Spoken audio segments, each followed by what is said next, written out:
ne suis pas du tout l'antéchrist de service.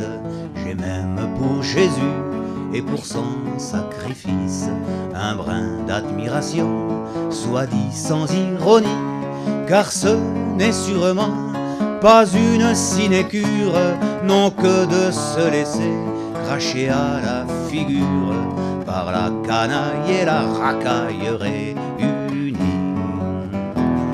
Bien sûr, il est normal que la foule révère ce héros qui jadis partit pour aller faire l'alpiniste avant l'heure en haut du Golgotha, en portant sur l'épaule une croix accablante, en méprisant l'insulte et le remonte-pente, et sans aucun bravo qui le réconforta.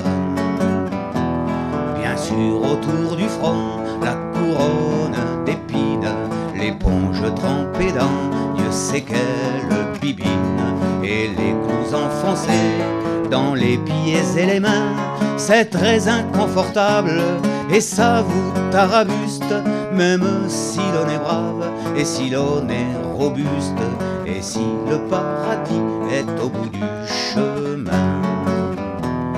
Bien sûr, mais il devait défendre son prestige, car il était le fils du ciel, l'enfant prodige. Il était le Messie et ne l'ignorait pas. Entre son père et lui, c'était l'accord tacite. Tu montes sur la croix et je te ressuscite.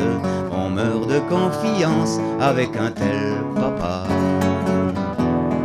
Il a donné sa vie sans doute, mais sans elle, avait une portée quasi universelle qui rendait le supplice un peu moins douloureux.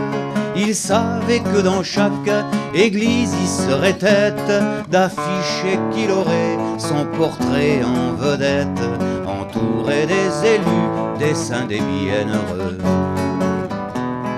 En se sacrifiant, il sauvait tous les hommes, du moins le croyait-il, au point où nous en sommes. On peut considérer qui s'est fichu dedans le jeu, si j'ose dire, en valait la chandelle. Bon nombre de chrétiens et même d'infidèles, pour un but aussi noble, en ferait tout